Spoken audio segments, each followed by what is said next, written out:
Muy bien, hermanos, vamos a estudiar la palabra del Señor. Como usted sabe, ya hace algunas semanas atrás hemos empezado un estudio en las tardes, los domingos en las tardes me refiero, del libro de los Hechos de los Apóstoles, porque queremos ver en la palabra de Dios esos principios, estas marcas que evidencian o que nos muestran una iglesia poderosa, como la iglesia que vivió en el primer siglo. Entonces, ya hemos estado viendo varios aspectos maravillosos de esta iglesia naciente, cómo fue utilizada por Dios poderosamente, y queremos seguir estudiando, queremos seguir escudriñando la palabra del Señor, pues con el objetivo de poder aprender más, ¿cierto? Hoy vamos a estudiar, vamos a ir hacia el capítulo número 4 del libro de Hechos de los Apóstoles. ¿Y por qué nos hemos saltado del capítulo 2, donde estábamos, al capítulo 3?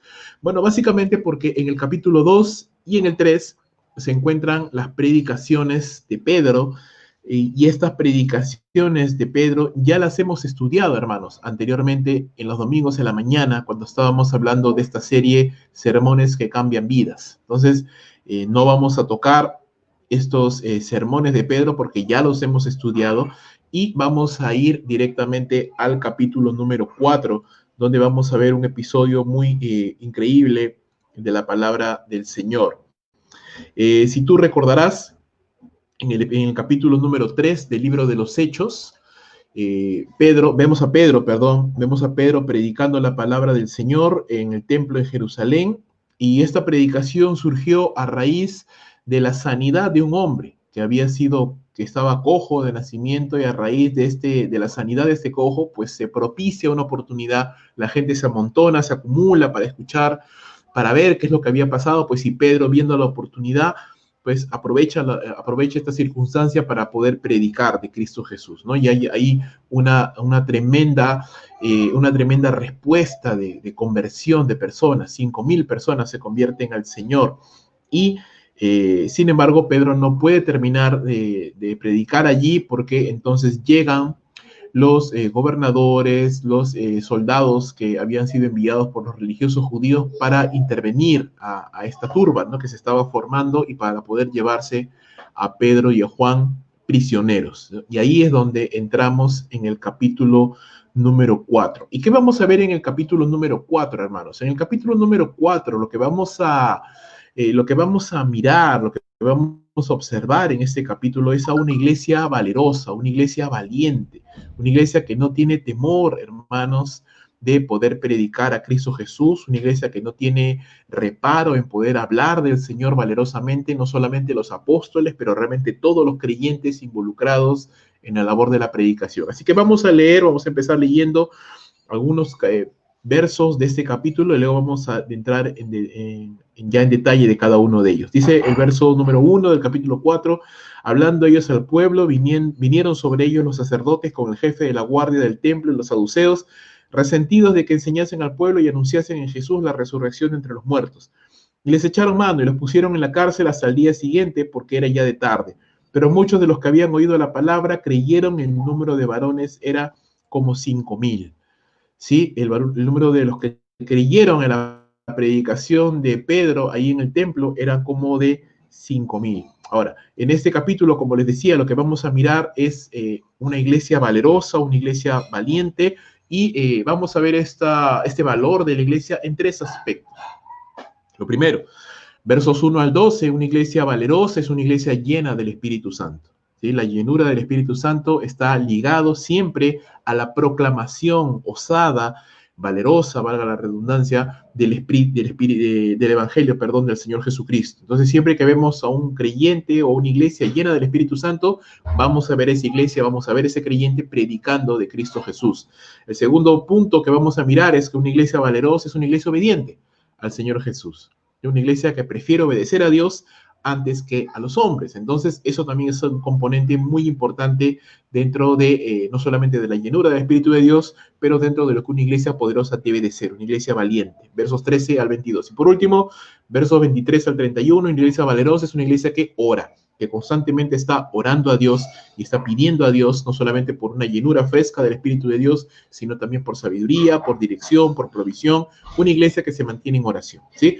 Lo importante que vamos a notar acá, si pudiéramos comprimir toda esta verdad que vamos a estar mirando, si pudiéramos concentrarlo, ¿sí? Diríamos lo siguiente: una iglesia emana su efectividad, fervor y valor de su comunión con el Señor, ¿sí? Una iglesia que no tiene comunión con el Señor, una iglesia que no está buscando a Dios en las Escrituras, en oración, en obediencia, es una iglesia apagada, es una iglesia triste, es una iglesia fría, es una iglesia indolente, es una iglesia que no tiene cuidado de cómo la situación esté andando en el mundo. Y eso emana, vuelvo a repetir, y eso podemos hablarlo a nivel de iglesia como a nivel de creyente también, de manera individual o de manera corporativa. Una iglesia emana su efectividad de su comunión con el Señor. Entonces, una iglesia poderosa camina llena del Espíritu Santo, es obediente al mandato del Señor de proclamar el Evangelio y permanece orando a Dios. Estas tres características principales que son la base de una iglesia valiente, de un creyente valiente, ¿no? Llenura del Espíritu Santo, obediencia y oración. Tres componentes importantes que queremos resaltar en esta primera oportunidad. Vamos entonces a mirar los 12 primeros versos para notar a esta iglesia llena del Espíritu Santo. Ya hemos leído parte de este texto, vamos a volverlo a leer. Dice: hablando ellos al pueblo, vinieron sobre ellos los sacerdotes con el jefe de la guardia del templo y los saduceos, resentidos de que enseñasen al pueblo y anunciaran en Jesús la resurrección de entre los muertos. Y les echaron mano, dice, y los pusieron en la cárcel hasta el día siguiente porque ya era tarde. Pero muchos de los que habían oído la palabra creyeron, y el número de los varones era como 5,000. Estos, los que habían creído a la predicación de Pedro que se muestra en Hechos 3, ¿sí? Aconteció el día siguiente que se reunieron en Jerusalén los gobernantes, los ancianos y los escribas, y el sumo sacerdote Anás y Caifás y Juan y Alejandro, y todos los que eran de la familia de los sumos sacerdotes. Y poniéndolos en medio a Juan y a Pedro, les preguntaron: ¿con qué potestad o en qué nombre habéis hecho vosotros esto? Entonces Pedro, lleno del Espíritu Santo, les dijo: gobernantes del pueblo y ancianos de Israel, puesto que hoy se nos interroga acerca del beneficio hecho a un hombre enfermo, de qué manera pues éste haya sido sanado, sea notorio, dice, a todos vosotros y a todo el pueblo de Israel, que en el nombre de Jesucristo de Nazaret, a quien vosotros crucificasteis y a quien Dios resucitó de los muertos, por él este hombre está en vuestra presencia sano. Este Jesús es la piedra reprobada por vosotros los edificadores, la cual ha venido a ser cabeza del ángulo, y en ninguno otro hay salvación, porque no hay otro nombre bajo el cielo dado a los hombres en que podamos ser salvos.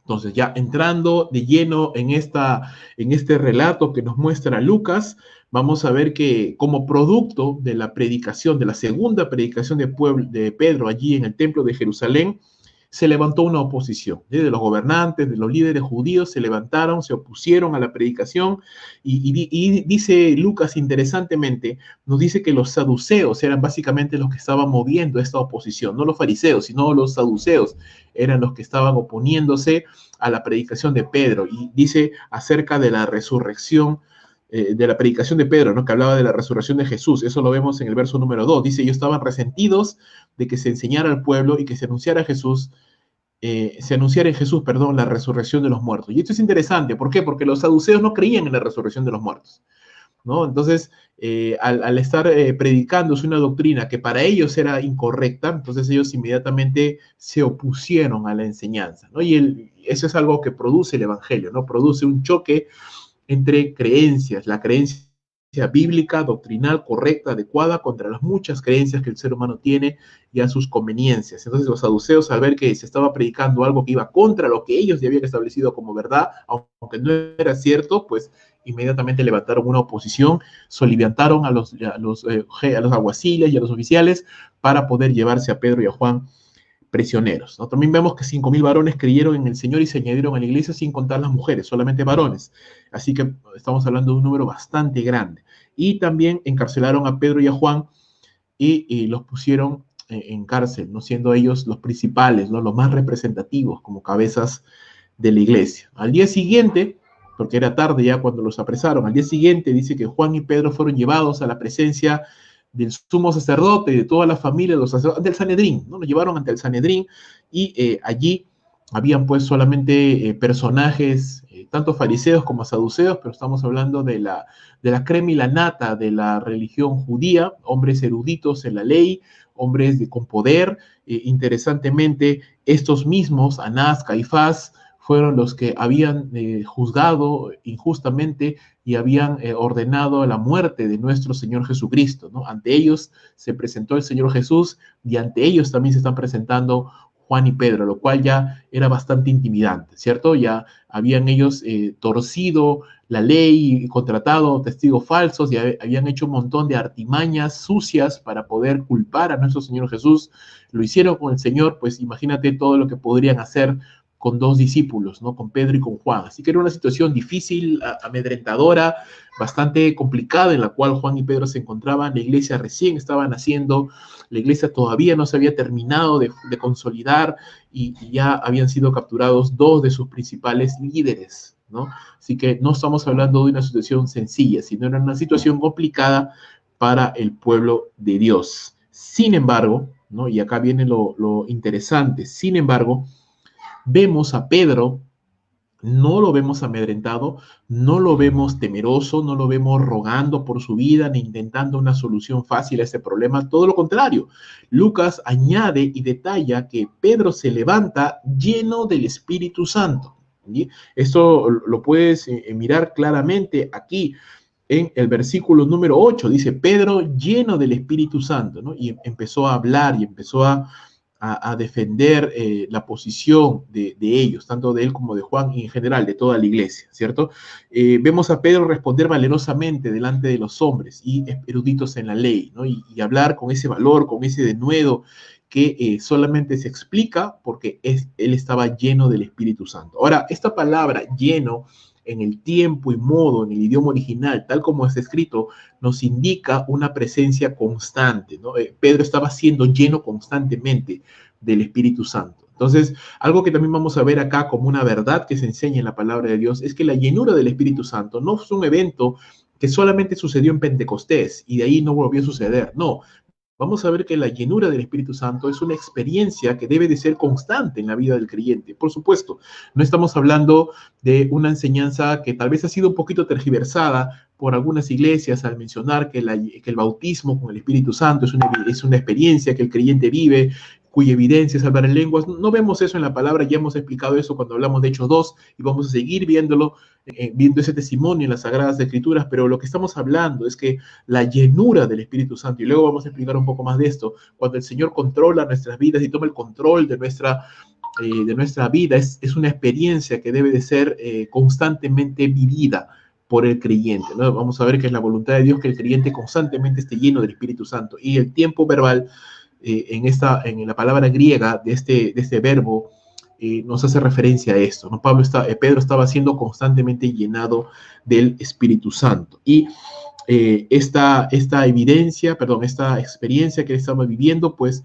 le fortalecía, le empoderaba para poder seguir adelante en lo que se le había enviado. Esta llenura se evidencia, se puede ver. ¿Cómo se puede ver? En la valentía y en la osadía de Pedro al predicar, ¿no? Si recuerda que este Pedro hace no mucho tiempo atrás fue capaz de negar al Señor Jesús delante ni siquiera del Sanedrín, sino delante de pobladores nada más que le dijeron, tú has estado caminando con Jesús, ¿no? Y él tuvo miedo y negó al Señor y blasfemó y todo ello. Y este Pedro que está aquí parece otra persona, ¿no? Ahora está delante de una situación mucho peor todavía, más atemorizante, está delante ahora del Sanedrín, ¿no? Si antes estaba delante de pobladores que no podían hacerle mucho y tuvo miedo, ahora se encontraba delante del Sanedrín, gente que sí podía hacerles daño y no tiene temor. Está lleno de valor, está lleno de osadía, y la única diferencia, la única explicación, mejor dicho, que podemos darle a esta situación, a este cambio en Pedro, es que Pedro ahora es lleno del Espíritu Santo. El Espíritu de Dios lo ha empoderado, le ha dado valor, fortaleza para hacer lo que antes, de manera natural, en su propia carne y en sus propias fuerzas, no podía hacer, que era predicar con valor del Espíritu de Dios. Pedro declara, y mira este valor, Pedro declara que los gobernantes están juzgándolos por algo que han hecho bien, ¿no? Se les está interrogando por un bien que han hecho a un hombre que era cojo. Pablo relaciona la sanidad del hombre con el poder de Jesucristo, ¿no? Pedro dice claramente que es en el nombre de Jesús que este hombre está en la presencia de ellos sano, ¿no? Porque el hombre cojo también estaba allí, también lo habían llevado y se encontraba allí en presencia de ellos. Pedro claramente dice que son ellos quienes crucificaron a Jesús. Y eso es algo bastante valeroso, decirles en su propia cara que ellos son los que habían mandado matar a Jesús. Eso ya es bastante. Mira lo que dice en el verso número 10: sea notorio a todos vosotros y a todo el pueblo de Israel que en el nombre de Jesucristo de Nazaret, a quien vosotros crucificasteis y a quien Dios resucitó de los muertos, por él este hombre está en vuestra presencia sano. No estamos hablando de algo muy valeroso de parte de Pedro, ¿no? Él claramente acusa a los gobernantes de crucificar a Jesucristo. Pedro declara también que fue Jesús que murió, pero también quien resucitó, fue resucitado por Dios. Y Pedro enseña que Jesús está vivo, ¿no? Es este Jesús el que ha sanado a este hombre, es este Jesús el que ha dado la sanidad a este hombre que era paralítico, que era lisiado. ¿Y eso qué significa? ¿No? Que Jesús, si bien es cierto, fue muerto, Él resucitó. Él vive hoy y Él sigue obrando hoy, ¿no? Lo hemos cantado el día de hoy. Él vive hoy, Él está vivo, Él tiene poder, hermanos. Él sigue haciendo su obra, Él sigue obrando poderosamente, sanando personas, restaurando matrimonio, restaurando personas que se encuentran perdidas, destruidas por el pecado. Él sigue haciendo su voluntad, Él sigue obrando. Y eso es lo que Pedro claramente declara aquí.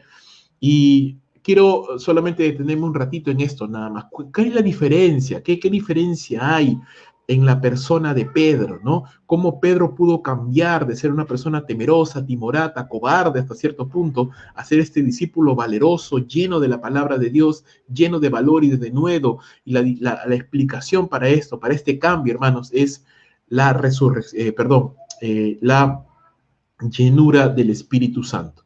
La llenura del Espíritu Santo, lo cual es una experiencia, una vivencia que no solamente Dios quiere para Pedro, sino Dios quiere para todos y cada uno de nosotros.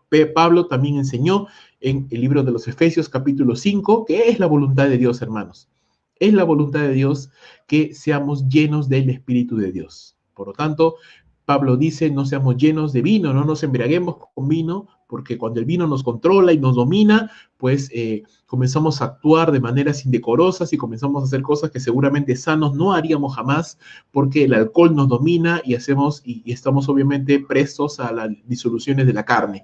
Pero cuando es el Espíritu de Dios quien nos domina, quien nos llena, pues entonces definitivamente la vivencia, lo que nosotros experimentamos es algo muy diferente.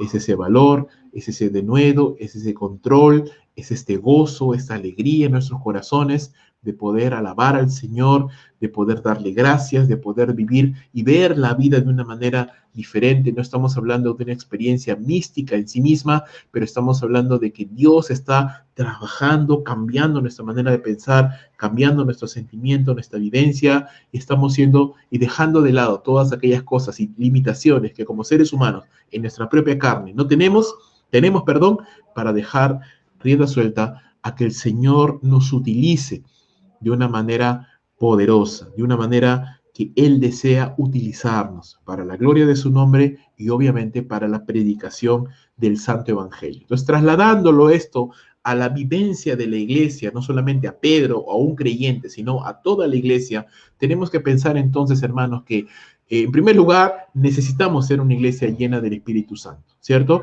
Es algo importante. Entonces, muchas veces he dicho que a veces como iglesia bautista hemos despreciado un poquito esto porque pues no queremos tal vez parecernos, ¿no? A algunos hermanos que de alguna manera por una u otra razón pueden caer en cierto descontrol, pueden caer en cierto desorden, ¿no? Tal vez por desconocimiento, pero no estamos hablando de esto, estamos hablando de que el hecho de que tal vez algunas iglesias, y no todas, sino algunas hayan caído en un descontrol, no significa que nosotros como creyentes debemos de tomar esta parte de la palabra de Dios y hacerla a un lado, ¿no? E ignorar el hecho de que es la voluntad de Dios que su iglesia sea llena del Espíritu Santo. Entonces, tú como creyente puedes preguntarte, ¿el Señor quiere que yo viva lleno del Espíritu Santo? Sí, por supuesto que sí. Quiere que vivamos llenos del Espíritu Santo, quiere que el Señor controle nuestras vidas, y no estamos hablando cuando hablamos de controlar, no hablamos de que nos volvemos una suerte de autómatas, ¿sí? Sin voluntad propia, no hablamos de eso, hablamos de que el Señor gobierna nuestras vidas en el sentido de que orienta nuestra manera de pensar, nuestra vivencia, nos capacita, nos empodera para hacer cosas que de manera natural no haríamos. no tendría valor para hablar a otra persona de Jesús, no tendría valor para enfrentarme a una situación muy difícil.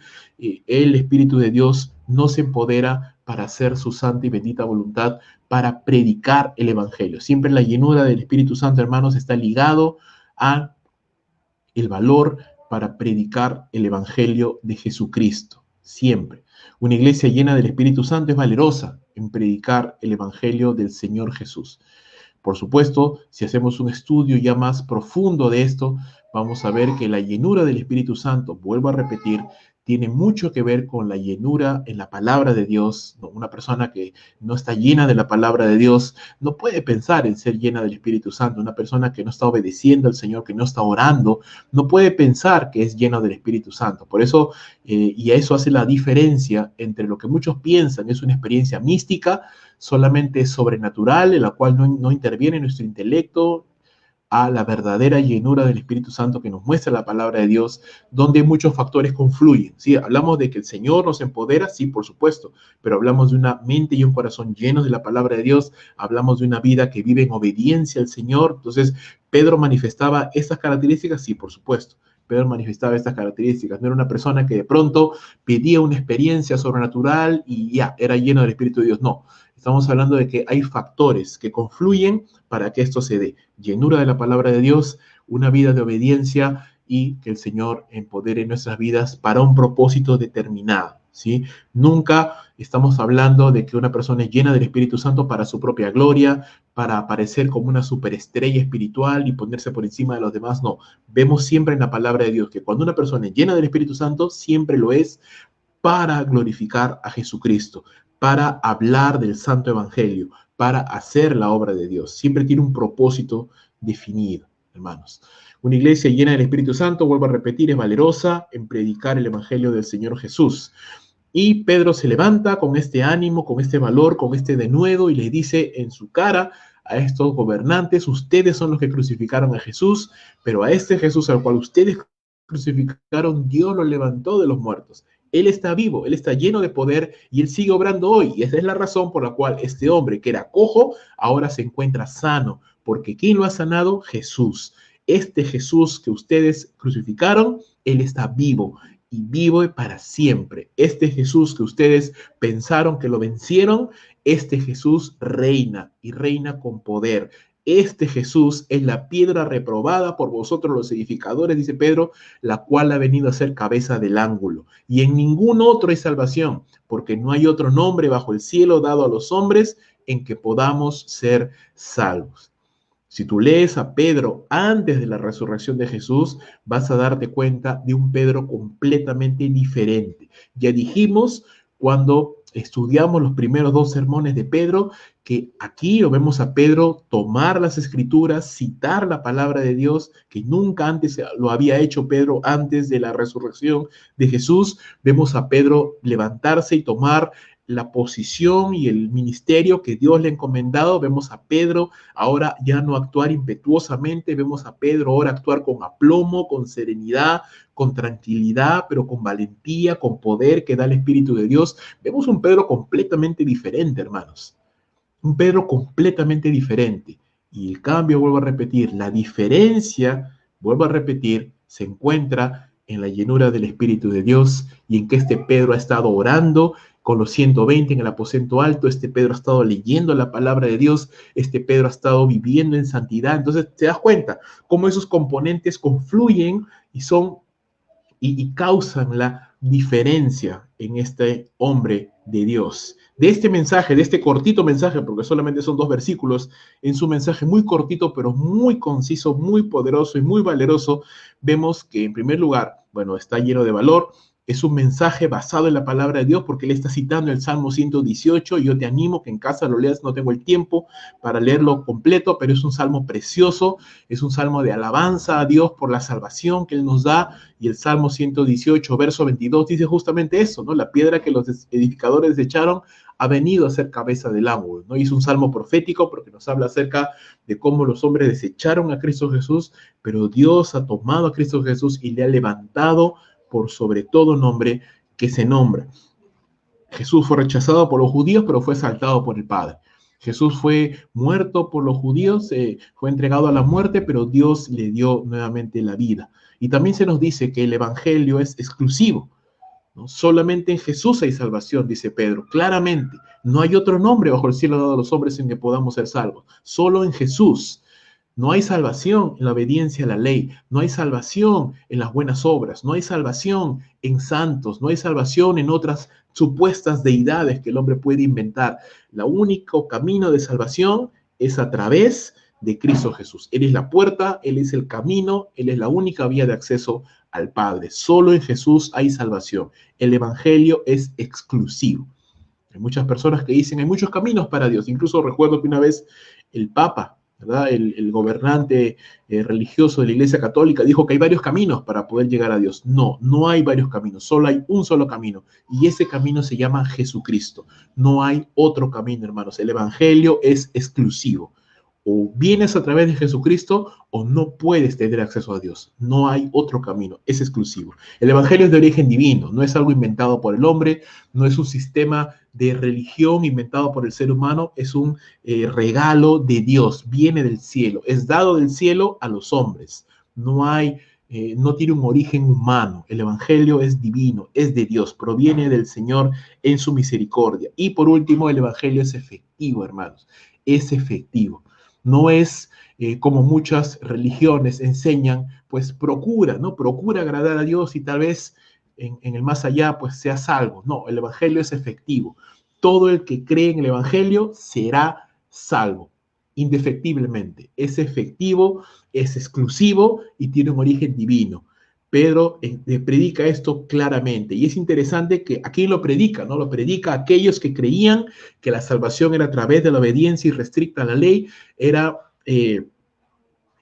predicado a aquellos que pensaban que la ley se las dio Moisés y era predicado a aquellos que no tenían certeza, más allá de su obediencia y de su irreprensibilidad, no tenían certeza de la vida.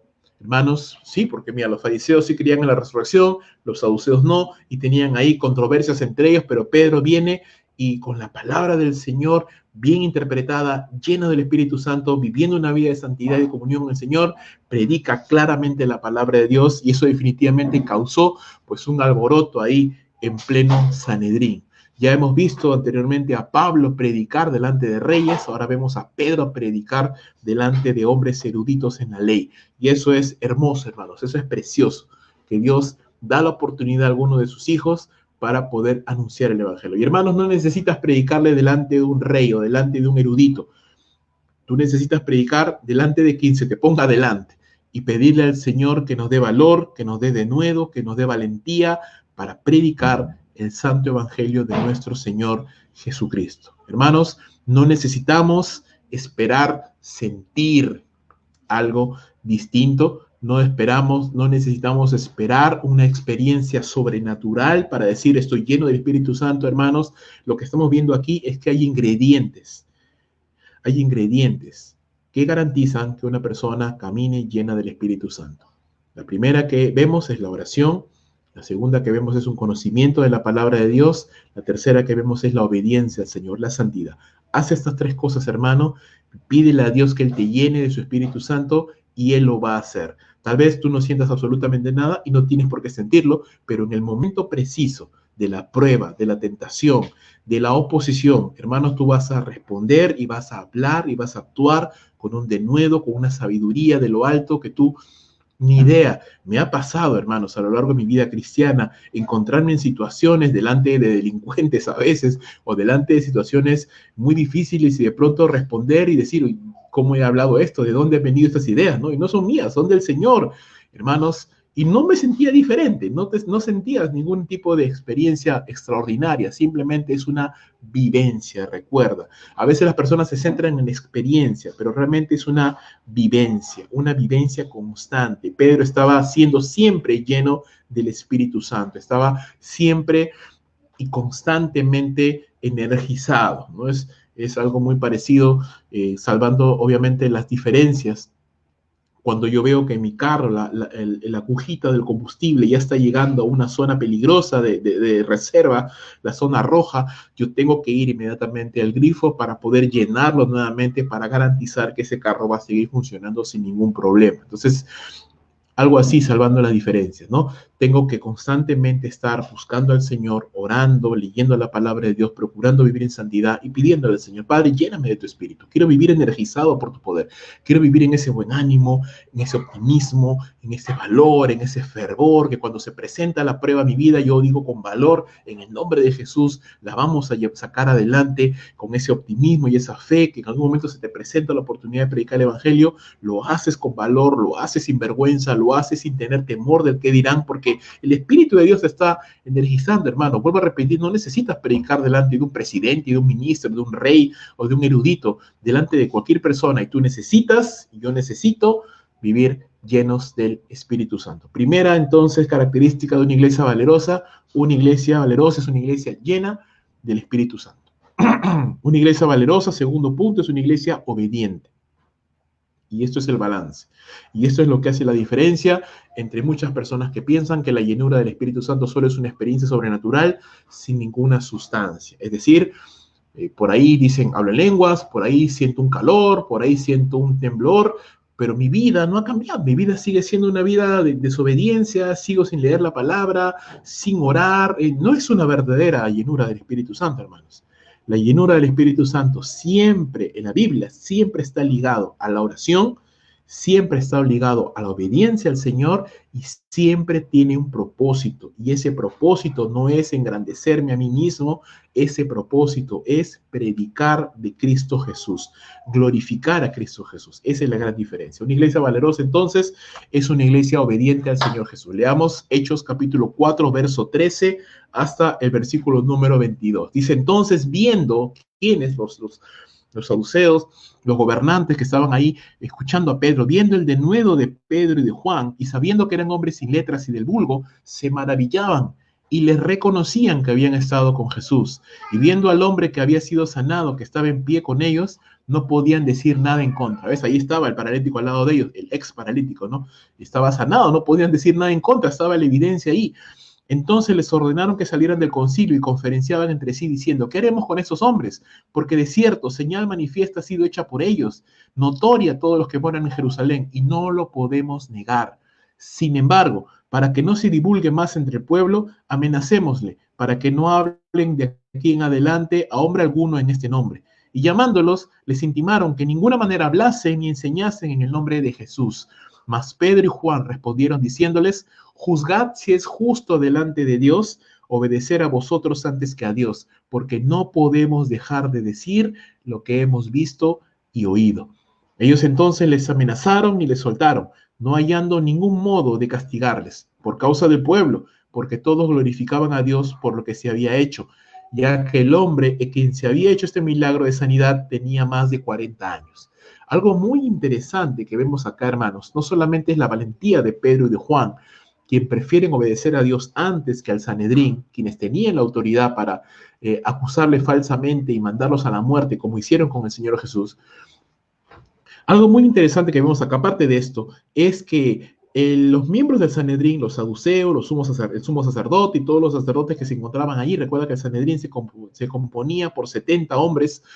Habían fariseos, saduceos, escribas, intérpretes de la ley. Esos hombres eruditos en la palabra de Dios no niegan la sanidad, hermanos. El hombre sano estaba allí. Dicen, es algo que no podemos negar. A un hombre ha sido sanado. Esto tiene que ser obra de Dios. Sin embargo, en la dureza de su corazón, ellos no se arrepienten. Ellos no dicen, queremos arrepentirnos porque vemos que realmente Dios ha sanado a un hombre. No. Otra cosa muy interesante es que ellos tampoco niegan la resurrección de Jesús, que más de 500 personas lo habían visto vivo después de su crucifixión, era algo que no podían negarlo. Sin embargo, a pesar de esto, la dureza del corazón del hombre es tan grande que y la necesidad que ellos tienen de mantener su statu quo es tan grande que ellos deciden simplemente amenazarlos para que no enseñen más acerca de Jesús. Los gobernantes y religiosos se maravillaban de Pedro y de Juan, viendo su valor y conocimiento de la Biblia, a pesar de que eran hombres sin educación formal. Recuerda que ellos eran pescadores, no eran, y sin ser peyorativos, no eran personas que tenían una educación rabínica formal. Ellos no habían sido entrenados por un rabino, ellos no habían pasado por una sinagoga, excepto la educación formal básica, perdón, que se les daba a todos los niños judíos, pero más de eso no, eran simplemente personas que desarrollaban un oficio de pescador, no estaban familiarizados con la ley. Sin embargo, al escuchar a Pedro, al escuchar a Juan, al escuchar a Pedro sobre todo citar el Salmo, interpretar la palabra, hablar con este denuedo, se maravillaban, dice, y les reconocían que habían caminado con el Señor Jesucristo, les reconocían como discípulos del Señor Jesús, más allá de que el hombre que estaba sanado estaba ahí delante de ellos, así que no podían hacer nada.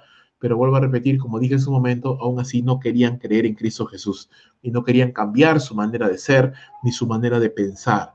Por lo que deciden amenazar a los apóstoles para que no vuelvan a hablar ni vuelvan a enseñar en el nombre de Jesús. Su idea es, ok, ya este hombre fue sanado, ya ustedes predicaron, ya tienen 8,000 creyentes, ya, tranquilícense, confórmense, ¿no? Es un poquito parafraseando la idea, ¿no? Ya tranquilízate, no seas fanático.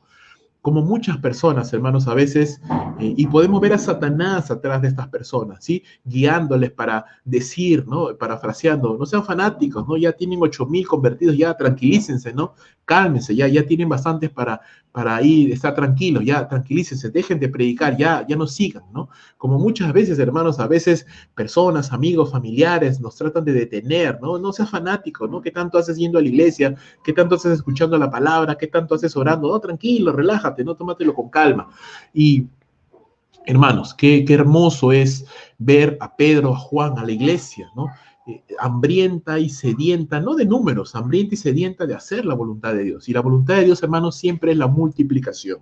Es que la palabra de Dios se multiplique, crezca, corra. Entonces, una iglesia, hermanos, que se diga de sí misma que es llena del Espíritu Santo, pero que no esté buscando crecer, que no esté buscando avanzar para la gloria de Dios, es un contrasentido, hermanos. Y no estamos yendo en favor de ser una mega iglesia, y eso es justamente lo que vamos a ver a lo largo de este estudio, ¿no? El libro de los Hechos nunca nos habla de megas iglesias, pero sí nos habla de iglesias que se multiplican, que crecen, de creyentes que no se conforman, de creyentes que no ceden a la tentación de conformarse con lo que han logrado, sino son creyentes que tienen hambre y sed de hacer la voluntad del Señor, de predicar el Evangelio y que el Evangelio corra, avance cada vez más lejos, cada vez más a más lugares, cada vez a más personas, hermano. Entonces, la llenura del Espíritu Santo, y lo vemos acá, está aunado a la predicación del Evangelio, al deseo de Dios de la multiplicación, de que su palabra corra, de que el Evangelio llegue a más personas, y eso es, hermanos, parte también de una iglesia de la vivencia, de una iglesia valerosa, de una iglesia obediente. Ante la amenaza de los judíos, Pedro y Juan responden, no podemos obedecer a ustedes antes que a Dios. Dios ha enviado y ha dicho, recuerda, Hechos 1:8, lo estudiamos hace 2 semanas atrás, pero recibiréis poder y me seréis testigos en Jerusalén, Judea, Samaria y hasta lo último de la tierra. Ellos todavía se encontraban en Jerusalén y ya los querían detener. Pedro y Juan dijeron, no, nos falta todavía Judea, Samaria y hasta lo último de la tierra. Todavía tenemos muchísimo campo por avanzar, por alcanzar, para la gloria de Dios. No podemos detenernos, no podemos callar, tenemos que seguir.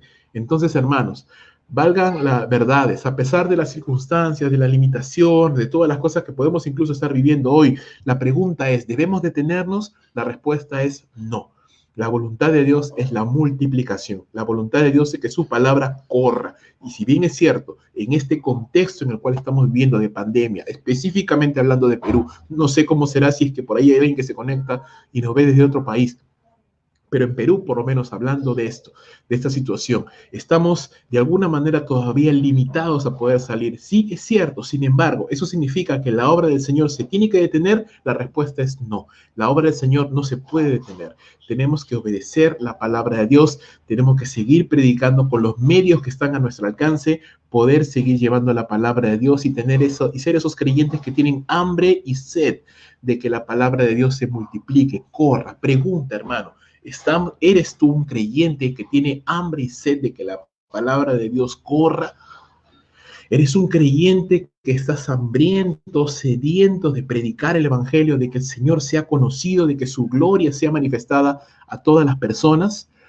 O simplemente somos creyentes apáticos, abrumados con nuestros propios problemas, ensimismados en nuestras pruebas y tentaciones, y no miramos más allá de nuestras narices, no miramos el mundo que tiene una necesidad, no estamos anhelando, soñando con hacer algo más grande para la gloria del Señor, hermanos.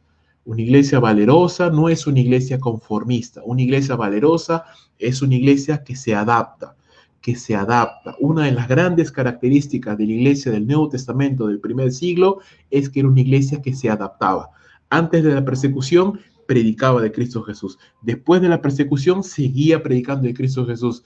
En todas situaciones, con el templo, sin templo, lejos de Jerusalén, cerca de Jerusalén, la iglesia se adapta, se adaptaba, seguía adelante. Hermanos, tenemos que ser una iglesia adaptable, flexible, para poder llevar adelante siempre la palabra del Señor. Lo peor que nos puede pasar, hermanos, es quedarnos congelados en el tiempo o ser tan poco flexibles que decimos, no podemos hacer eso porque nunca se ha hecho. No podemos ahora tener cultos online porque eso no es correcto. Y me quedo en mi casa encerrado ahí. No, hermanos, tenemos que adaptarnos a lo que el Señor nos permite, a lo que el Señor nos da. Tenemos que adaptarnos para seguir llevando adelante la palabra del Señor. Por supuesto que esta situación no va a ser duradera para siempre. Va a terminar, pero mientras termine y hasta que termine, ¿vamos a quedarnos encerrados? ¿Vamos a quedarnos temerosos? ¿Vamos a quedarnos inmóviles? No, hermano. Con lo que esté en nuestras manos tenemos que seguir adelante, llevando el santo evangelio. Tenemos que movernos, tenemos que obedecer al Señor. La respuesta de Juan entonces a esto y de Pedro es: no podemos obedecer a los hombres antes que a Dios. Su compromiso no solamente era predicar, sino también a obedecer. Entonces la iglesia tiene un compromiso, hermanos. Tenemos un compromiso a predicar el evangelio y también tenemos un compromiso a obedecer a Dios en todo lo que está de nuestra mano. Eso significa entonces que estoy predicando, salgamos a las calles y no importa la cuarentena, no importa el estado de emergencia, salgamos a las calles a predicar. No estoy diciendo esto, porque la misma Biblia que nos dice que tenemos que obedecer a Dios, es la misma Biblia que también nos dice que tenemos que sujetarnos a las autoridades puestas por Dios. ¿Cuándo cabe la desobediencia civil? ¿Cuándo cabe que los creyentes sí podemos rebelarnos ante el gobierno humano? Cuando el gobierno humano nos obliga hacer algo que está en contra de la palabra de Dios y que va a causar perjuicio al pueblo de Dios. Hermanos, en estas circunstancias, lo mejor que podemos hacer es, en primer lugar, por testimonio, por prudencia, por amor a nuestros hermanos, ante el gran número de contagios que hay. Hoy día han habido más de 10,000 contagios en un solo día. Hermanos, tenemos que ser obedientes a las autoridades civiles y predicar, usando los medios que el Señor nos provee, seguir predicando la palabra de Dios, seguir haciendo llegar palabra de esperanza al mundo, pedirle a Dios que nos llene de su espíritu para seguir siendo obedientes a lo que el Señor nos da. Importante, algo importante que resaltar acá. Pedro y Juan eran hombres sin educación formal. Y es que, hermanos, si bien es cierto, la educación formal es importante, la educación formal no califica a nadie automáticamente para servir al Señor. Es decir, no porque ya terminé un seminario, automáticamente estoy listo para servir al Señor. No, conozco a personas que han estudiado en seminarios y no están sirviendo a Dios, o no lo hacen correctamente, o incluso han caído. ¿Por qué? Porque el conocimiento intelectual por sí solo no es suficiente para servir a Dios. De la misma manera, si una persona entonces dice, no, yo no tengo educación formal, entonces yo igual puedo servir al Señor. Tampoco puedo decir eso, hermano, porque si eres una persona que no conoce la palabra de Dios, entonces vas a hacer más daño que bien a la obra del Señor, ¿no? Algo muy importante que se tiene que conjugar es conocimiento de las Escrituras, el área intelectual, y comunión con Dios, el área espiritual, muy importantes para el servicio efectivo a Dios, ¿sí? No solamente el área intelectual, no solamente preparar nuestra mente, pero también cultivar nuestra alma, vivir en comunión con Dios, pedir al Señor que nos llene de su espíritu, orar al Señor, leer la palabra, conocerla, factores muy importantes para ser efectivos en el servicio a Dios. Por supuesto, si tienes la oportunidad de estudiar un seminario, eso va a ser de gran bendición y de la mano con nuestra comunión con el Señor. Entonces, ¿qué pasó? Pedro y Juan hablaron esto, dijeron que no podemos obedecer a los hombres antes que a Dios. Los gobernantes se rehusaron a creer en Jesús, solo amenazaron a los apóstoles, mas no pudieron hacerles nada, ¿no? Porque el hombre que estaba sanado estaba ahí delante de ellos, no podían hacer nada, el pueblo ya sabía todo esto, era demasiado público, no podían castigarlos, ni mandarlos a matar, ni nada. El hombre había sido sanado milagrosamente, los apóstoles Juan y Pedro fueron llenos del Espíritu Santo, los enemigos del Señor fueron confundidos. Dice la palabra de Dios que todo el pueblo glorificaba a Dios por lo que se había hecho, ¿sí? Entonces, qué tremendo es esto, ¿no? Vemos que la obediencia a Dios, hermanos, glorifica a Dios. Entonces, una iglesia obediente al Señor va a ser una iglesia que va a glorificar a Dios. ¿Por qué? Un ejemplo. Si sabemos que la voluntad de Dios, como hace un momento he dicho, es la multiplicación, es que llevemos la palabra de Dios, hagamos discípulos, prediquemos, evangelicemos, discipulemos, una iglesia obediente, ¿qué va a hacer? Va a obedecer la palabra del Señor, hermano. Va a predicar el evangelio, va a buscar discipular, va a buscar entrenar creyentes, va a buscar formar creyentes para la gloria de Dios. Y eso que da, glorifica a Dios. Una iglesia desobediente, un creyente desobediente va a poner 1000 excusas. Es como cuando vamos al colegio, hermanos, y teníamos examen. Te acordarás cuando estás en secundaria y justo tenías un examen, ¿cierto? Y si tú eres como yo y como la mayoría, pues probablemente hemos hecho, lo hicimos la tarea al último, o tal vez ni siquiera la hicimos, ¿no? Y llegamos al salón de clases y ponemos 1.000.000 de excusas. Profesora, mi abuelita se enfermó, yo a mi abuelita la enfermé 1.000.000 de veces, la maté unas 5 veces. Mi abuelita se enfermó, hubo terremoto en mi distrito, siempre pasó algo, se me rompió mi cuaderno, se me malogró mi lapicero, siempre poníamos una excusa para no cumplir con esa responsabilidad. Bueno, al final igual jalaba, igual la profesora te jalaba porque eso no es excusa. Tú tenías que buscar la manera de cómo poder solucionar el problema. Hermanos, un creyente desobediente siempre va a poner excusas, siempre va a poner excusas, razonamientos para no obedecer al Señor, para no hacer las cosas que como creyente tenemos que hacer. Hermanos, es más importante obedecer a Dios que a los hombres. Por supuesto que sí. Entonces, tú y yo tenemos que obedecer al Señor. ¿Quieres bendición? Obedece al Señor. ¿Quieres glorificar a Dios? Obedece al Señor.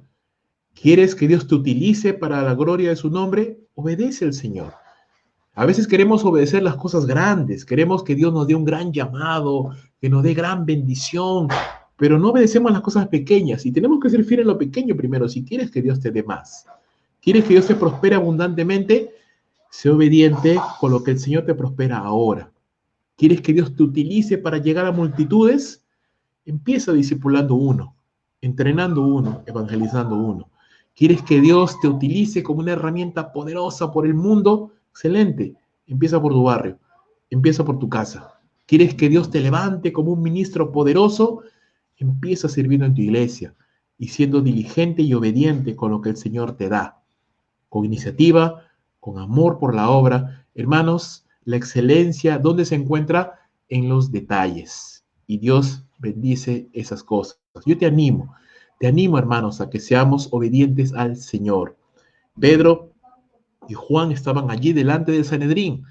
No había nadie más viéndolos, excepto ellos, obviamente, pero no había otro creyente viéndolos. Ellos pudieron haberle dicho a eso, ok, ya, no vamos a hablar, solamente para librar el pellejo, y luego salir y hacer otra cosa. Pudieron hacer esto, pero no, ellos sabían que Dios estaba mirando, y ellos dijeron no, primero obedecemos a Dios antes que a los hombres. Detalles que son de gran importancia. Hermano, ¿estás siendo fiel en los detalles? ¿Estás siendo obediente en lo pequeño? ¿Estás haciendo bien lo que Dios te ha enviado a hacer? ¿Estás congregando? ¿Estás discipulando? ¿Estás evangelizando a alguien? ¿Estás hablando del Señor a otras personas? ¿Estás dando de tus diezmos y ofrendas al Señor? ¿Estás sirviendo, buscando la oportunidad, la manera de servir con iniciativa, no esperando que te busquen, que te rueguen, sino haciéndolo tú? Hermanos, no podemos hablar de bendición, no podemos hablar de valor, de llenura del Espíritu Santo cuando no hacemos lo fundamental, lo más importante, lo primero. ¿Entiendes lo que te estoy tratando de decir? Hagamos lo que podemos hacer para que Dios haga maravillas en nosotros. Qué importante es, hermanos, ser obedientes, porque ser obedientes le da la gloria a Dios. La obediencia a Dios le glorifica. Una iglesia obediente predica el Evangelio, vive en santidad, persiste en lo que se le ha encomendado. Y la iglesia está compuesta de creyentes. Así que, hermanos, si queremos que esta iglesia sea una iglesia obediente, tú y yo tenemos que ser obedientes. Si queremos que esta sea una iglesia que glorifique a Dios predicando el evangelio, tú y yo tenemos que predicar el evangelio. Esto no solamente es responsabilidad de Ernesto, responsabilidad de tu servidor, es responsabilidad de todos los creyentes, porque la iglesia no es Ernesto, no es Leonardo, no es Rubén. La iglesia somos todos los creyentes y a todos se nos ha dado la responsabilidad. Muchos dirán, no, pero yo no puedo porque estoy en casa, no salgo. Sí puedes, hermano. Puedes sacrificarte y puedes llamar, puedes mandar mensajes, puedes testificar. No es que no sé qué hacer. Hermano, googlea, busca en internet folletos evangelísticos. Por lo menos date el trabajo, démonos el trabajo de descargarlo, enviarlo o hacerlo uno tú mismo. Hay maneras, hermanos, hay maneras. No, yo no sé qué hacer, nadie me dice nada. Es tu responsabilidad buscar qué servir, buscar a los hermanos, buscar a los pastores, decir, hermanos, ¿qué puedo hacer? ¿Cómo puedo servir? Siempre lo repito, hermanos, ¿qué pasa? Si hasta diciembre, que es lo más probable, no vamos a salir para congregar en un templo, eso significa que te vas a pasar marzo, abril, mayo, junio, julio, agosto, septiembre, octubre, noviembre, diciembre, casi 10 meses sin congregar, sin servir al Señor, y crees que eso va a ser de bendición para tu vida. Estás loco, estás equivocado. Entonces, hermano mío, hermana mía, seamos obedientes al Señor. Procuremos, esforcémonos. Ahora vamos a ver una oración hermosa que los creyentes hacen y vamos a verlo en un momento. Pero hasta el momento queremos cerrar con ese segundo punto, la obediencia al Señor. Y la obediencia no solamente se ve en las grandes cosas. La obediencia no solamente se ve cuando la gente te ve, cuando el pastor te ve. La obediencia se ve en todo momento, en todo momento. Necesitamos creyentes obedientes, creyentes sujetos, no rebeldes, no resentidos. Necesitamos creyentes obedientes, creyentes sujetos, que obedecen la palabra del Señor, que dicen, no, yo obedezco a Dios antes que al hombre. Y eso no significa ser un desubicado, una desubicada. No, significa que te sujetas. Y si tu iglesia está sujetándote al Señor, no hay ningún problema. Hermanos, necesitamos ser una iglesia obediente. Tercer y último punto. Una iglesia valerosa es una iglesia que ora al Señor. Versos 23 al 31. Y digo, y puestos en libertad, vinieron a los suyos, dice la palabra, y contaron todo lo que los principales sacerdotes y los ancianos les habían dicho. Y ellos, habiéndolo oído, alzaron unánimes la voz a Dios y dijeron, soberano Señor, tú eres el Dios que hiciste el cielo, la tierra, el mar y todos los que en ellos hay, que por boca de David tu siervo dijiste, ¿por qué se amotinan las gentes y los pueblos piensan cosas vanas? Se reunieron los reyes de la tierra y los príncipes se juntaron en uno, contra el Señor y contra su Cristo, porque verdaderamente se unieron en esta ciudad contra tu santo Hijo Jesús, a quien ungiste, Herodes y Poncio Pilato, con los gentiles y el pueblo de Israel, para hacer cuanto tu mano y tu consejo había antes determinado que sucediera. Y ahora, Señor, mira sus amenazas y concede a tus siervos que con todo denuedo hablen tu palabra, mientras extiendes tu mano para que se hagan sanidades y señales y prodigios mediante el nombre de tu santo Hijo Jesús. Cuando hubieron orado, el lugar en el que estaban congregados tembló y todos fueron llenos del Espíritu Santo y hablaban con denuedo la palabra de Dios. ¿Qué vemos acá, hermanos? Efectivamente, los apóstoles Pedro y Juan fueron liberados por la soberanía de Dios y ellos inmediatamente fueron a la iglesia, se reunieron con sus hermanos, estoy seguro que fue un momento de alegría, se abrazaron, ahí se dieron besos y abrazos, se vieron después de estar temerosos por el destino de ellos, Dios los libró de la muerte y compartieron todo lo que había sucedido, ¿no? Todo lo que los gobernantes les habían dicho, todo lo que habían pasado. Así que inmediatamente, ¿qué hizo toda la iglesia unida? ¿Qué sucedió? Oraron, alzaron la voz al Señor y oraron.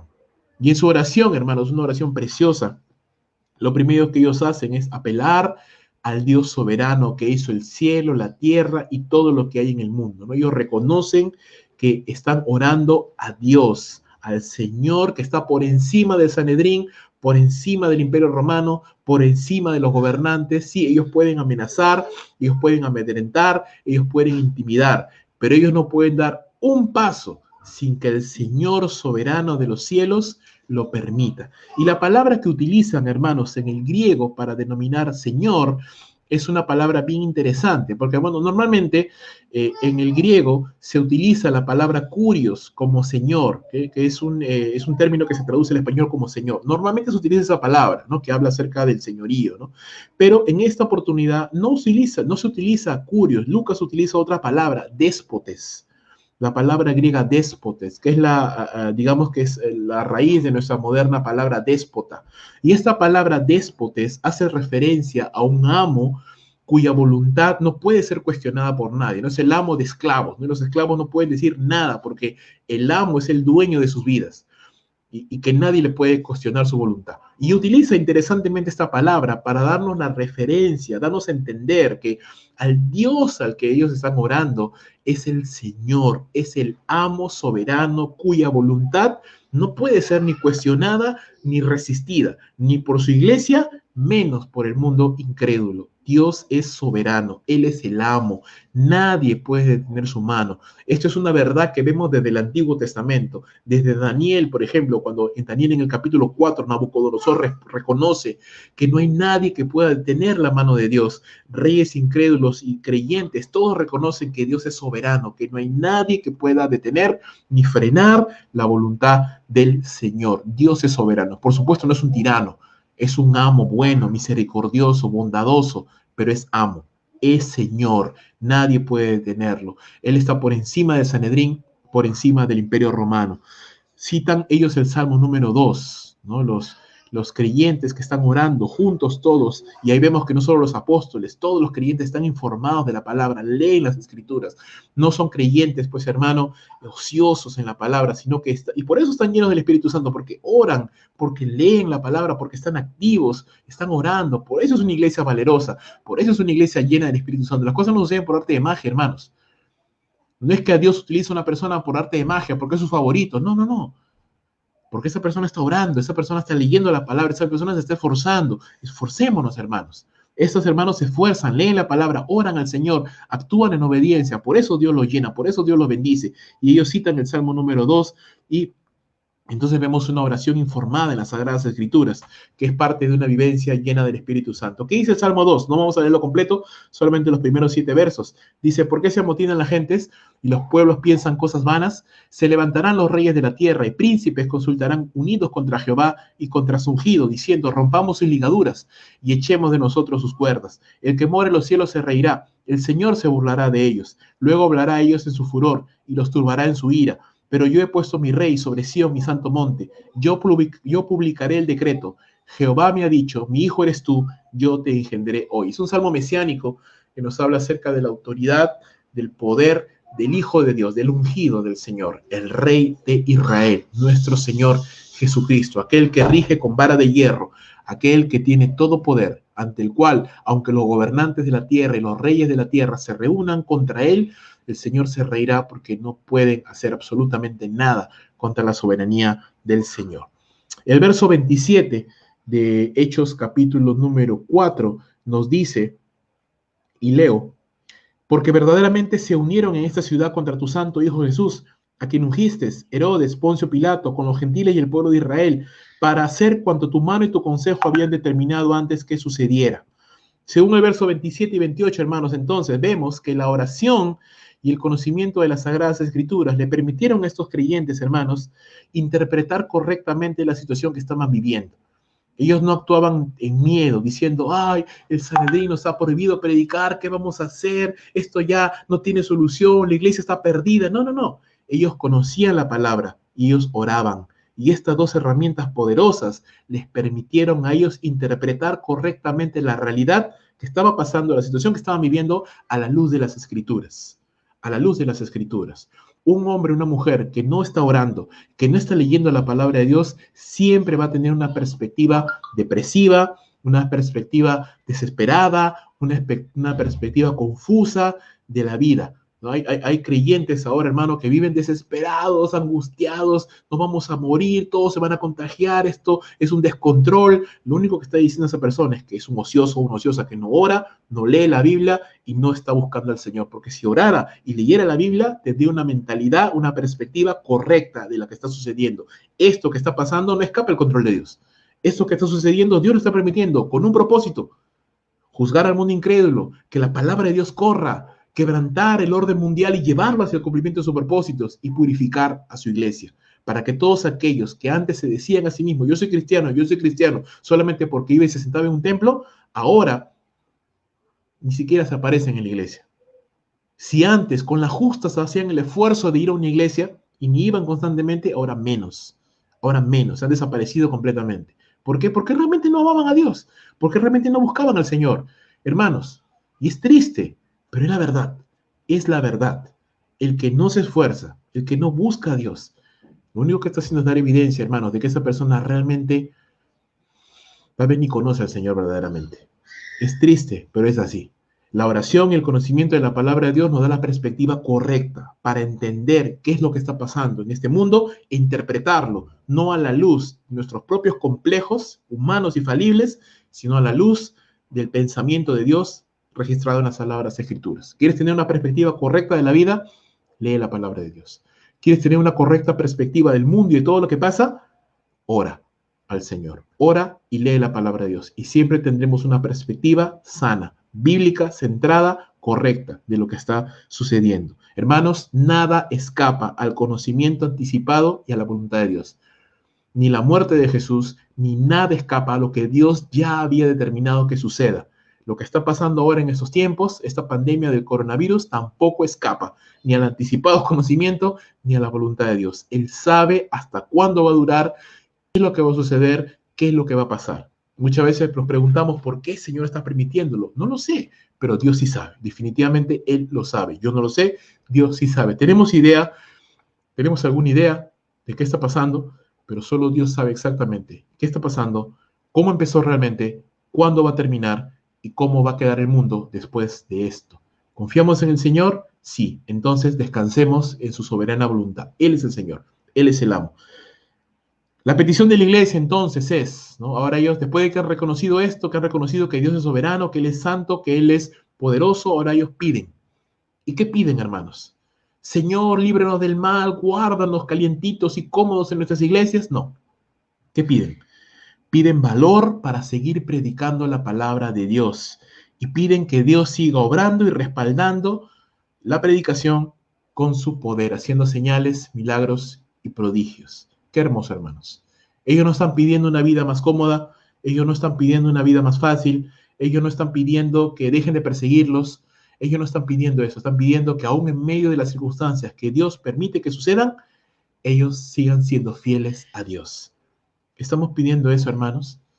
A veces solamente pedimos, Señor, que acabe esta pandemia, que acabe ya, que volvamos a como era todo antes, que volvamos a comer a todo antes. Hermano, ya te lo he dicho mil veces, no vamos a volver a como era antes. Ya no, ya cambió todo, ya cambió todo. Todavía no sabemos qué va a suceder, pero de que ya cambió todo, ya cambió. De que ya no vamos a volver a como era antes, ya no vamos a volver, hermano, ya cambió todo.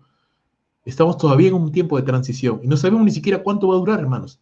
Ni siquiera sabemos si va a acabar este fin de mes, si va a continuar hasta el fin de año, y pareciera que todo indica que sí, hermanos, porque mira, la cantidad de contagios sigue brutalmente en crecimiento. Ni siquiera llega a una meseta.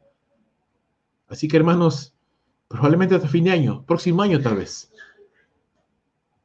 Y con esto no quiero ser pesimista ni quiero desalentarte, para nada. Quiero que sentemos los pies en la tierra y que seamos realistas y que digamos, hey, esto ya cambió.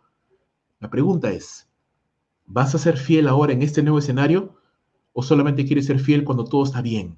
Cuando tenías tu iglesia, cuando te podías ir cuando querías y llegar tarde si querías y te sentabas y simplemente ni ofrendabas ni servías. No, hermano, ahora es diferente. Ahora te tienes que esforzar más. Ahora tienes que conectarte. Ahora tienes que ver la manera de cómo conectarte. Tienes que esforzarte más que antes. La pregunta es, ¿quieres ser fiel al Señor? No a un pastor, no a una iglesia, al Señor. ¿Quieres ser fiel al Señor? Oremos al Señor y digámosle, Padre, ayúdame. Quiero serte fiel. Tal vez antes lo fui y qué bueno por eso. Tal vez antes no. Estaba ahí flaqueando. Pero ahora quiero serte fiel. No quiero ser tan...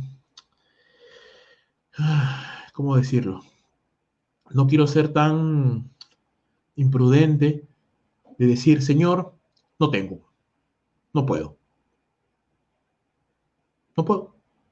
Y si la pandemia dura 5 años, no puedo, no puedo. Bueno, tal vez eso se lo puedes decir a tu pastor, pero a Dios, ¿le podremos decir eso, hermanos? No, no puedo, Señor, no puedo, no puedo. Esos creyentes hubieran hecho eso, ¿no? Hubieran dicho, Señor, mira, nos están amenazando, esto ya está descontrolado, son saduceos, son fariseos, son gobernantes, no tenemos nada que hacer entre ellos, somos como cucarachas ante ellos tienen el poder para encarcelarnos, así que, Señor, hicimos todo lo que pudimos, pues aquí nos quedamos, ¿no? Solo llegamos a Jerusalén. No, no dijeron eso. Ellos dijeron, Señor, tu palabra está por encima de cualquier cosa, aún de nuestra propia seguridad, de nuestra propia comodidad, de nuestros propios deseos. Tú dijiste, me seréis testigos, Jerusalén, Judea, Samaria, hasta lo último de la tierra. Señor, hay amenazas. Sí, es cierto, se levantan gente, se levantaron contra ti. Con mayor razón se van a levantar contra nosotros. ¿Quiénes somos nosotros para pensar que si el Hijo de Dios no fue probado, nosotros no vamos a ser probados? Hermanos, los creyentes caminamos el mismo camino que caminó nuestro pastor. El pastor va delante de nosotros, nosotros vamos detrás. Nuestro pastor, el buen pastor, Jesucristo, caminó por un sendero de lágrimas, caminó por un sendero de aflicción. Se le conoce en la Biblia como hombre de dolores, varón de dolores, experimentado en quebrantos. ¿Y nosotros no hemos de sufrir? ¿Y nosotros no vamos a pasar pruebas, hermanos? Pasaremos, pasamos y pasaremos. Tenemos que seguir. La pregunta es, y la oración de los creyentes fue, Señor, no pedimos que nos quites la aflicción, danos poder para ser fieles en medio de la aflicción. Danos los recursos, danos las formas, la manera, la inteligencia, la sabiduría para ser fieles y seguir predicando el santo evangelio.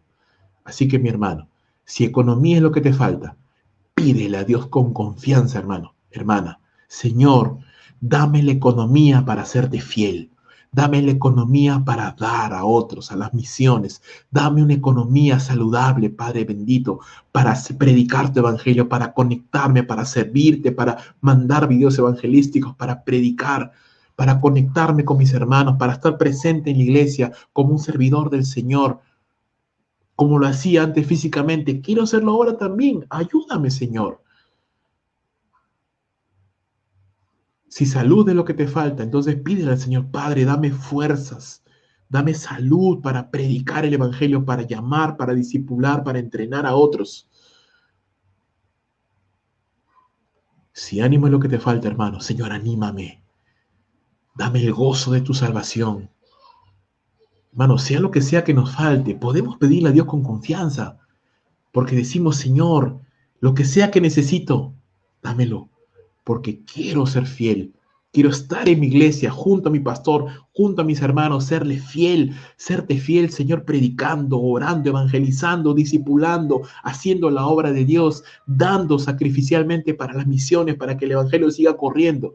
Hermano, si haces eso, Dios te va a bendecir. ¿Cómo crees que Él no te lo va a dar, hermano? Si tú tuvieras un hijo y te pidiera, papi, dame por favor unos 1.800 soles que quiero comprarme una PS4, un PlayStation 4 porque quiero jugar y pasarme la vida jugando, tú te lo pensarías. Tú dirías, no, ¿sabes qué? No, no te lo voy a comprar porque eso es una tontería, eso es un vicio. Pero si tu hijo te dijera, papi, por favor, dame 5 solcitos porque quiero comprarme lápices y borradores para hacer mi tarea, o quiero comprarme un cuadernito, o quiero comprarme una escuadra, una calculadora. Hermano, se me rompería el corazón si mi hijo me dijera eso. Quiere estudiar, quiere esforzarse, quiere salir adelante. Dios mío, ¿cómo le voy a decir que no a mi hijo? Hijo, toma una computadora, toma lo que necesites para que salgas adelante, porque veo esa intención en tu corazón, veo que deseas progresar, veo que deseas salir adelante, veo que te quieres esforzar. ¿Cómo no te voy a ayudar? ¿Cómo no te voy a bendecir? Tú eres mi hijo, me amas, quieres alegrar mi corazón. ¿Cómo no te voy a ayudar? No nos dejemos engañar por Satanás, hermano. Satanás te dice, tranquilo, relájate, tómate esta pandemia como un año sabático, relájate, tranquilízate, el mundo sigue ahí, no se va a acabar. Cuidado, cuidado hermano, cuidado hermana. que Satanás nos puede estar engañando y nos puede hacernos pensar que somos muy fanáticos o que hay muchos obstáculos y que no podemos seguir adelante. Estos creyentes oraron: Padre, danos poder, danos valor, danos denuedo para seguir adelante predicando la palabra de Dios. Hermano, tú puedes orar y decirle: Señor, dame economía, dame salud, dame fuerzas, dame ánimo para predicar el evangelio del Señor Jesucristo. Y Dios te lo va a dar, hermano. Y Dios te lo va a dar. Pero si te pones excusas y dices: no, yo no puedo. Ya cuando haya culto de nuevo ya congregaré. ¿Te vas a pasar un año entonces sin congregar? ¿Y tú crees que eso es de bendición? ¿Tú crees que así Dios te va a bendecir? ¿Tú crees que tu familia va a ser de bendición? ¿Tú crees que tus hijos van a ser de bendición viéndote así? No, hermano. ¿Y así te consideras siervo de Dios? ¿Sierva de Dios? ¿Así te llamas creyente? Hermano, quiero que entiendas. Y si a veces soy reiterativo en esto, es porque de verdad es una carga en mi corazón, hermano.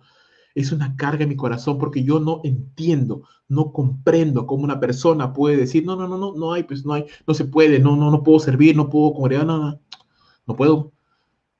No lo entiendo, no lo comprendo.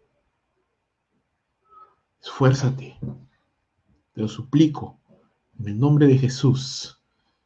Esfuérzate, esfuérzate. Que tu Dios vea que te esfuerzas, que lo intentas siquiera. Estos hermanos oraron, estos hermanos oraron y dijeron: nosotros queremos ser parte de la obra de Dios. Queremos tener nuestra parte en la predicación del Evangelio. Y dice la palabra que el lugar donde estaban reunidos tembló. Y el Espíritu Santo, y el Dios los llenó con el Espíritu Santo. Todos fueron llenos del Espíritu Santo. Y salieron a predicar el Evangelio con denuedo, con valor, con poder. Dios respondió ese deseo, esa petición noble, buena, llenándolos con el Espíritu de Dios. Y la iglesia respondió predicando con valor el Evangelio. ¿Ves? La llenura del Espíritu Santo, hermano, no es para engordarnos espiritualmente y quedarnos ahí quietecitos y tranquilos. La llenura del Espíritu Santo siempre es y siempre te va a mover, te va a inquietar, te va a mover a predicar de Jesús, te va a mover a sentir esa inconformidad de ver el mundo cómo se pierde, de ver el mundo lleno de oscuridad y decir: Señor, yo quiero hacer algo. Yo tal vez no llegue a ser nunca un evangelista famoso, un predicador que lo envíen por diferentes países, no lo sé, no me importa, no me interesa tampoco, pero por lo menos mi parte y por lo menos los años que Dios me dé de vida en esta tierra, quiero hacer lo más que pueda hacer su voluntad. No seré perfecto, pero nadie me podrá decir que no lo intenté, que no me esforcé y que no di lo mejor de mí. Ora sí, hermanos. Desarrolla un corazón así y te digo: jamás Dios te va a negar nada. Dios no te va a negar porque estás buscando hacer su voluntad. Estás buscando agradarle. No estás buscando la vida fácil. Estás buscando agradarle aun cuando las cosas sean difíciles. Y eso alegra el corazón de Dios, hermano. Eso alegra el corazón de nuestro Dios. Importante. La experiencia de Pentecostés no es única. Dios llenó nuevamente a su iglesia para seguir adelante con la labor encomendada. Dios quiere que tú y yo seamos llenos del Espíritu Santo. Termino. ¿Qué quiere Dios que sepamos? ¿Qué quiere Dios que hagamos? Oremos al Señor, hermano, para que nos llene de su Espíritu Santo. Tú necesitas ser lleno del Espíritu Santo. Hermano, yo necesito del Espíritu Santo. Cuando mi corazón se está empezando a enfriar, cuando ya de pronto ya no me levanto con las mismas ganas de orar como antes, cuando ya las alabanzas me suenan sosas, cuando ya tengo flojera de leer la palabra, cuando ya empiezo a deleitarme más en las cosas de este mundo que en las cosas espirituales, yo necesito doblar mis rodillas y decirle: Señor, perdóname.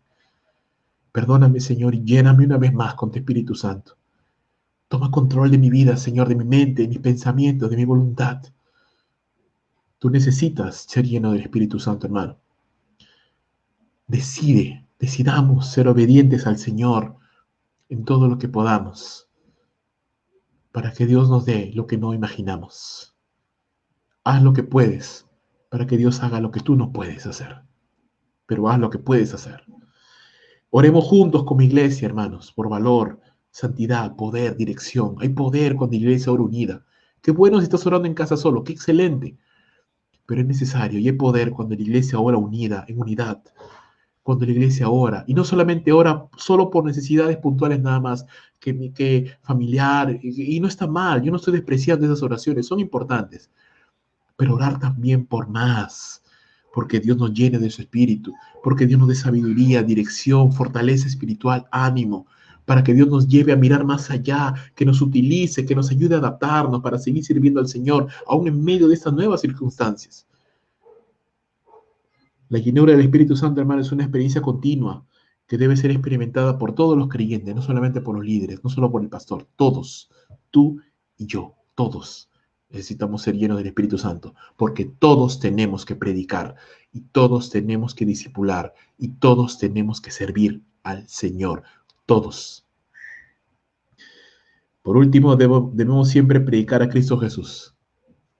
Y si, hermanos, estamos predicando de Jesús con valor, estamos viviendo en obediencia y estamos orando al Señor, Dios será glorificado y Él responderá, llenándonos de su espíritu, trayendo nuevas almas a la iglesia, edificando su iglesia, proveyendo su iglesia, sanando su iglesia, fortaleciendo su iglesia y hermanos, prosperaremos aún en medio de la pandemia.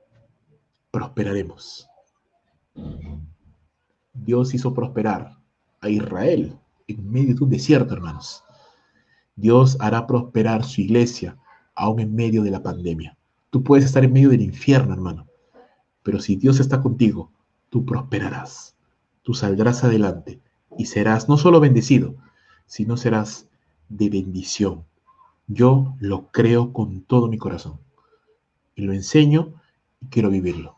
Que Dios bendiga su santa palabra, hermanos. Vamos a orar.